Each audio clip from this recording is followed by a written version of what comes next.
Hi, and welcome to a new episode of Amplify's podcast, the podcast that helps you and your team maximize your potential. Saurabh Patel, good day to you. Welcome to the show. How are you? Very good. Thanks, Guillaume. Happy to be here. Today, we want to talk about and pick your brain on patient centricity, patient experience, and how healthcare providers like yourself are enhancing it, revolutionizing it. But would you be able to define what customer experience means? The way I see it is that CX is the sum total of the satisfaction a patient or consumer would have with all of the experiences across the journey with us. Mm-hmm. And there's different ways to measure satisfaction or define satisfaction, but I really see it as minimizing or eliminating friction in the patient or consumer trying to achieve a particular objective. Mm-hmm. We really see it as something encompassing every stage of the journey, right from the time where the consumer or patient realizes they need healthcare, they search, they make a decision, they receive care, and then, post-care. For a provider, that really means a few things. So one is, of course, the clinical outcome. I mean, that goes without saying. I mean, you want to cure the patient, you want to make them well. Yep. The other would really be the service quality, which is really the softer elements, which actually are very important, which is the empathy, Right. The bedside manner of the doctor, and the way the entire human experience is coming across. Mm-hmm. And then the third part of it is really the operational efficiency. Mm-hmm. I mean, at the end of the day, people don't want to be waiting for too long for their appointments, for admission, for discharge, for billing, and things like that. Mm-hmm. And of course, all of these kind of need to seamlessly come together to deliver, a great experience. Yeah. Patient experience a few years ago was maybe, we imagine the starting point to be when the patient comes into the actual healthcare facility and when he's discharged. But now, obviously, we know that patients or consumers at large or B2B buyers as well are self-educated. They search online, and subsequently the first interactions where they have with your brand or possibly with your content starts way before a possible consultation or hospitalization. So for a provider like yourself, where did you start? I think all of us have gone through this experience that the minute we have symptoms or there's something not right with our health, right, we basically go to Google. Right. And we'll search, Dr. Google, we search for symptoms, etc. Mm-hmm. And honestly, over the years, more and more of that has been happening. This kind of got accelerated even more during COVID, mm-hmm. Where pretty much everything was happening online. Right. And so I think we really defined the journey from the point of view of when the consumer or patient is looking for healthcare. Now, you could argue that you could go even one step back, which is that not everyone needs healthcare at any given point in time. A very small part of the population is really looking for healthcare. Mm-hmm. So you could always say that, you need to actually make your brand aware even when somebody isn't looking for healthcare, so that when they need it or when their loved ones need it, we'll kind of be top of mind. Right. But let's say for the sake of simplicity that, it's really when the patient starts searching. And a lot of the research we've done, a lot of the VOC we've heard from patients tells us that, hey, we want you to make it easy for us to find the information we're looking for, find details on doctors, on clinics. We want it to be very easy to book an appointment. We want it to be easy to access our medical reports quickly, easily at the press of a button. We don't want to really wait that long. We want billing to be quick. So what we are realizing is that the feedback we're getting for patients is not only from the point of view of their time in the hospital, but their whole experience. Right, yeah. Right. And this feedback, you talk about the voice of the customer or consumers. So tell us the different ways that you have to measure and understand these needs, these requirements, because some of them could be through surveys and what went well and so on, but there are more to it, right? How do you measure the actual user experience, how they behave on a given platform? What are the different elements that you guys use to have a better picture of the patient's expectations and needs? Yeah, so I think one core source obviously is our NPS and our survey results. Okay. This is focused obviously much more on the in-hospital experience, mm-hmm. but all of our patients, be it outpatient or inpatient, a proportion of them would receive a request for feedback. There's a shorter version which is purely NPS. There is a longer version which a smaller proportion receive. So that actually is pretty much a minefield of great insights. In addition to that, pretty much all of our digital channels has the option where folks are meant to give feedback. And of course, the context of some of that feedback is a bit different because, say, for example, a Google My Business, where people kind of provide reviews on Google, what we've realized is that people will typically take the trouble of providing that info either if they've loved your experience or they've hated it. It's really not somewhere in the middle. So we do have efforts where we try and actually compile all of the feedback from these sources pretty much across different parts of the journey. And there's basically a team that makes sure that is looked at. And we are always active when it comes to service recovery and also keeping in mind the larger trends in terms of which way something is moving. And I think the interesting part is that a lot of this data can be evaluated at a macro level, which gives us a lot of insights. For example, we have a fairly good understanding quantitatively now of what really goes into the NPS. What are the factors that influence NPS more than others? And some of it is a no-brainer, but it's still great to quantitatively validate the fact that a lot of it is about people. In inpatient, it's more about the nurses, a little bit lesser about the doctor, but in outpatient, it's the other way around. And we now have the ability to actually look at this at an individual hospital level because that's where the granularity and all of that comes in. So I think we're still, I would say, we're not there yet. We're still kind of on the journey. But the fact that there's so much feedback available at different touch points, in some cases invited, in some cases not. As long as you are kind of doing a systematic job of going through it, there's a lot which can be done. Capturing data from patients is helping the macro or the micro level to understand what's going on. But how does the organization concretely leverage these informations to work at improving it? There's obviously the larger feedback sources which I talked about. But the thing is that our business has a lot of different services. It's a pretty long tail of a variety of services. And I think at one level, you can really improve the experience if you go deep into a particular area. So I'm a big believer in mapping out the patient journey. And again, the thing is that no single function really owns the patient journey. It's an amalgamation of multiple functions. So if you look at our business, it's really a mixture of marketing, the front office, the clinicians, everyone kind of coming together. And a lot of this intelligence is there at the functional level, but it exists in silos. So there's a lot of value in the team coming together and mapping out the entire patient journey, right from the moments that matter. What are some of the triggers, drivers, key decision points? How is the patient feeling at a particular point in time? And while ideally this should be formally research-led, but the point is, even if it's not, the very act of bringing a cross-functional team together to put this down is very, very powerful. And we did this sometime last year on the oncology business in Singapore, bringing in a cross-functional team to put all of these insights together. And it added tremendous value. We realized through the journey that the early stage of the cancer journey, especially the diagnostics phase, is where we could do much more in terms of meeting consumer needs. So we ended up introducing more comprehensive screening and diagnostic packages in line with what consumers wanted. We also learned that obviously not enough attention is paid to the emotional state of a patient who is going through cancer. And we did end up making some changes around how our staff approaches patients and the importance of having a one-point contact through their entire journey versus interacting with different people.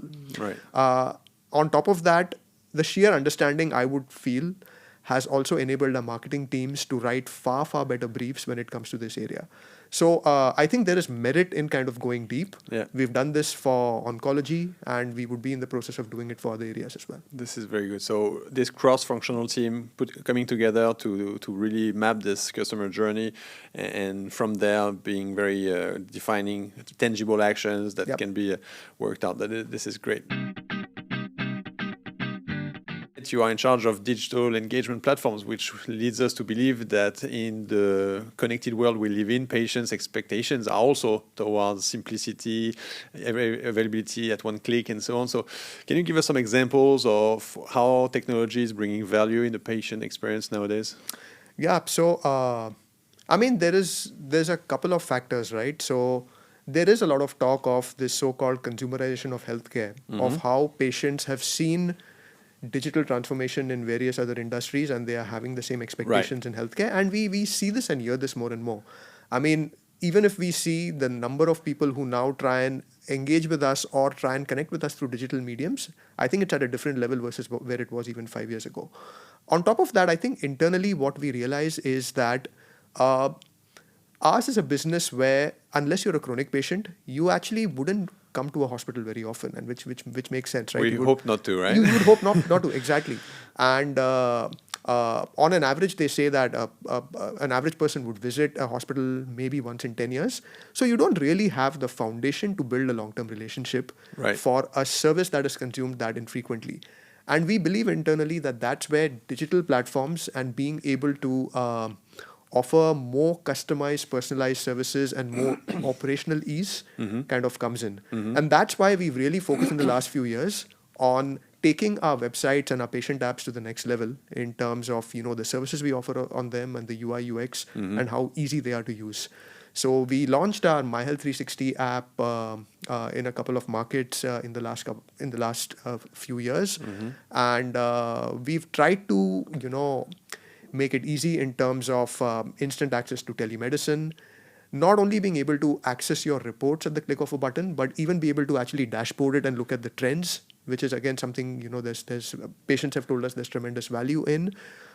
We have over a period of time tried to capture patient preferences so that we can serve up content or information that's relevant to them.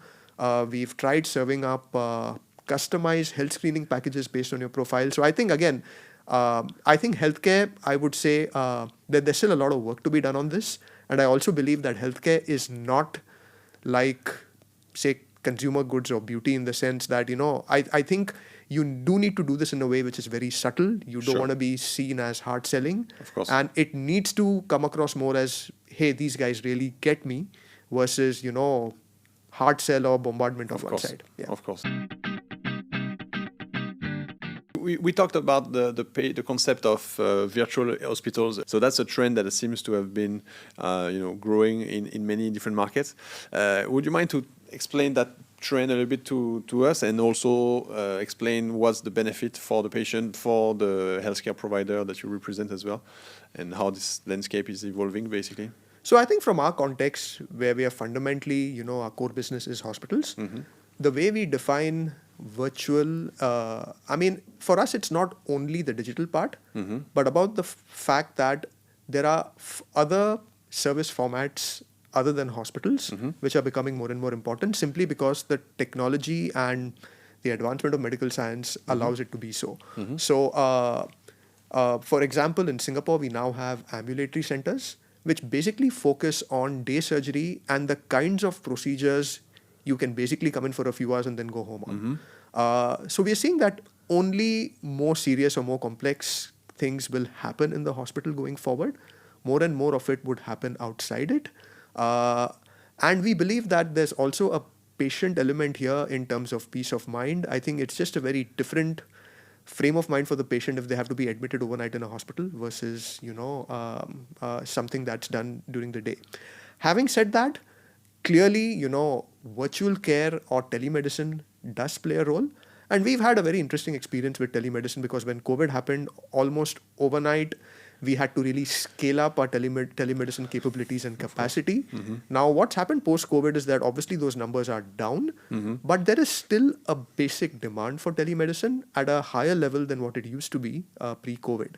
And what we are trying to actually do is also trying to figure out if can telemedicine play, other than it being an option we offer to patients, can it also be something that can result in better health or better compliance?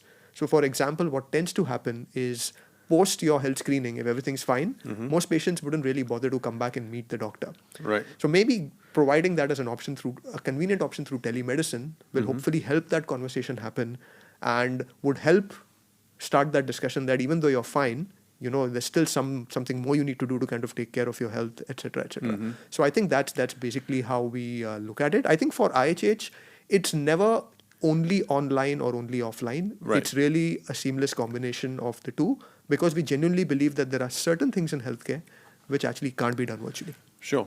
But you talked about compliance. Help me understand what you meant by compliance here in the particular case of telemedicine. Yeah, so this is about the fact that there are certain treatments and certain specialities where, patients coming back or patients following a particular routine or regime may not happen sometimes. And Right. we believe that the convenience of telemedicine Get can you. possibly help, kind of Remind reduce those the barriers or patient remind. to follow his Exactly. his I think it's the treatment or- same as it's now possible in some markets, for example, to renew your medical prescriptions online. Right. Which again hopefully results in better compliance and then accordingly better outcomes. So I think it's the similar equivalent. I see what you mean. So that's how we also see the role of telemedicine, other than just being an additional convenient option. Right, right. So better adherence to the treatment and so on. Yeah. Right, get you. Understand. So in the healthcare, like in any space, you are obviously facing competitions and fierce competition. Do you have a play in terms of marketing where you engage with GPs and you strengthen your brand with these guys in order to have more incoming patients to your facility? How does it work? Oh, absolutely. I think it's a little bit different by market, but in markets like, say, India and Malaysia, the GP channel is a very important source of referrals. Right. And the way I would see it is that this is a channel which Pharma and Med Devices has been engaging with for years together. Sure. And I think And we talk about this often on this channel, right? Yeah. Exactly. And they've come a long way. I think at IHH, much more needed to have been done in this space. And I would actually like to call out some of the great work our Malaysia team has done in this space. And again, I think it really starts with understanding the voice of the customer. So they actually went about doing a survey with GPs on what is it they really look for when it comes to referring doctors to referring their patients to a particular hospital. Right. And what we learned was interesting. Obviously, GPs in Malaysia know about our hospitals, but there's a few things that kind of come in. One is, interestingly, many of them may not still fully know all about our facilities and the technologies and the care we offer. So even something as simple as doing regular hospital tours for GPs turned out to be something powerful. The other thing that came up is that GPs are afraid that once they refer to a specialist, they will lose that connect with the patient. And in some ways, I will lose my patient. Right. So right. again, I kind of ensuring that loop between the specialist and the GP with regards to a patient is closed becomes important. So I think there was a lot of learning on this front. In addition to that, I think there's basically Sales 101, which the pharma industry has been doing for some time, which we've tried to implement. So the team there fundamentally did all of the basics in terms of mapping out the market, comparing it to our coverage list in terms of GPs, looking at potential versus existing leads, segmenting the market, deciding on visit frequencies, realigning the field force, and also having a very, very clear pitch and selling story for the GPs at various stages of the relationship. So you do have field force as well doing absolutely, that face to absolutely. face. That's very interesting. We've done that, and I think the team has kind of come a long way, and we see a much higher contribution and a more consistent contribution of GP referrals in Malaysia due to the efforts of the team. This is really really interesting. From a HCP perspective and from a hospital leader perspective, what are the expectations that you have or that you think the industry has towards pharma and medtech when it comes to bringing value? It's a very interesting question because you would logically think that pharma companies and providers would be collaborating a lot more. And I think if you look at the existing areas of collaboration, clearly connection with the procurement team, because obviously hospitals are large users of various brands and products from the industry. We know that a lot of the sales folks come and work directly with our doctors, help them how to use, a particular device or a particular piece of equipment. We also have cases, for example, in markets where we have a diagnostics business with relation to clinical trials wherever testing is required. Yep. But I do feel there's much more potential. And if I kind of put my eye a bit more on the future, I think everybody is talking about more and more of personalized medicine. Right. I know pharma companies are developing more solutions there, and that's basically the way forward. I do believe that this is an area for the future where pharma companies and providers can work together, because the solutions are with the pharma companies, but the results and the data on the patient and how the patient is responding is really with the provider. In addition to that, I also think there's a good amount of overlap when it comes to certain sustainability goals, which I know providers as well as pharma companies have. So areas like more vaccination for the public, or even something like AMR, antimicrobial resistance, which is a big topic for IHH, and we believe it's a topic for pharma companies as well. I think these are areas of potential collaboration. I think at the end of it, somehow there's obviously been a lot of tactical collaboration, but there's not been something more strategic where we've kind of tried to marry, the patient journeys on both sides and try and look for common ground. And that's very interesting, and I think it connects really well with something we talked about before on the podcast, and the fact that more and more B2B buyers, whether you are in the healthcare space or in another sectors, are no longer a one-person decision, but they are more and more committee decisions. And pharma sales organizations or medical device sales organizations probably want to understand that better and realize that if they want to provide value to their customers, they need to be able to not only engage well with the surgeons or with the specialists, but also understand what are the role of the other players into the healthcare facility organization in order to be able to, as you said, be more strategic in their approach and not just transactional. Oh, I met Dr. Smith every 3 weeks, so that's going to be good enough. Yeah, there are more layers of complexity to this and more opportunities for these guys if they harness this and focus together with you on the patient. Yeah, yep. Very, very interesting. Any last thoughts on the future of patient experience in the healthcare realm and what is coming up? I do believe that more customization and personalization is the way forward. And this is not only restricted to engagement and general experience, as I talked about, content and recommendations, but I think also on the clinical side. I do think that there are a lot of barriers to this today. For example, a lot of this will be linked to technologies like AI, machine learning, and I think across the board, much more needs to be done in getting the data in a particular level of readiness. Right. But I think this is, more customization and personalization is the future, be it linked to, the application of these tools, or even tools like CDPs and CRM, which enables an organization to have a single view of their customer.